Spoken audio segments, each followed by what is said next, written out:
हजरत आयशा रजी अल्लाहु अन्हा फरमाती हैं कि जब अब्र आंधी वगैरह होती थी, हुजूर अक़दस सल्लल्लाहु अलैहि वसल्लम के चेहरा अनवर पर उसका असर जाहिर होता था और चेहरे का रंग फक हो जाता था और खौफ की वजह से कभी अंदर तशरीफ ले जाते थे और कभी बाहर तशरीफ लाते थे और यह दुआ पढ़ते रहते, जिसका तर्जुमा है, या अल्लाह इस हवा की भलाई चाहता हूँ और जो इस हवा में हो, बारिश वगैरह उसकी भलाई चाहता हूँ, और जिस गरज से यह भेजी गई उसकी भलाई चाहता हूँ। या अल्लाह, मैं इस हवा की बुराई से पनाह मांगता हूँ और जो चीज इसमें है और जिस गरज से यह भेजी गई उसकी बुराई से पनाह मांगता हूँ।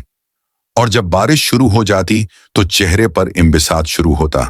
मैंने अर्ज किया कि या रसूल अल्लाह, सब लोग जब अन्न देखते हैं तो खुश होते हैं कि बारिश के आसार मालूम हुए, मगर आप सल्लल्लाहु अलैहि वसल्लम पर एक गरानी महसूस होती है। हुजूर सल्लल्लाहु अलैहि वसल्लम ने इरशाद फरमाया, आयशा, मुझे इसका क्या इत्मीनान है कि इसमें अजाब न हो।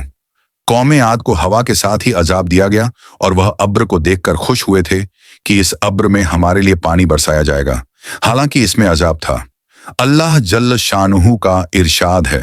दूसरी दुआ का तर्जुमा, उन लोगों ने यानी कौमे आद ने जब उस बादल को अपनी वादियों के मुकाबले आते देखा तो कहने लगे, यार, बादल तो हम पर पानी बरसाने वाले हैं।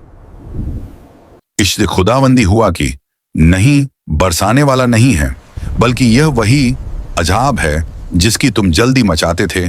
और नबी सल्लल्लाहु अलैहि वसल्लम कहते थे कि अगर तू सच्चा है तो हम पर अजाब ला।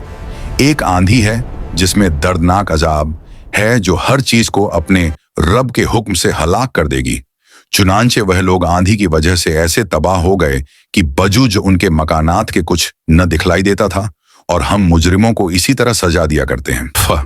यह अल्लाह के खौफ का हाल उसी पाक जात का है जिसका सैयदुल अव्वलीन वल आखिरीन होना खुद उसी के इरशाद से सबको मालूम है कि खुदा कलाम पाक में यह इरशाद है कि अल्लाह ताला ऐसा ना करेंगे कि उनमें आपके होते हुए उनको अजाब दें।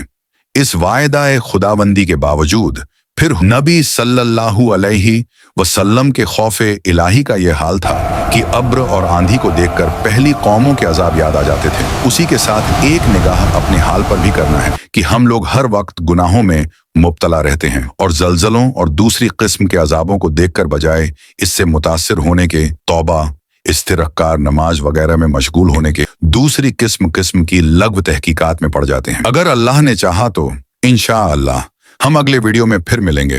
अस्सलामु अलैकुम व रहमतुल्लाहि व बरकातुहू।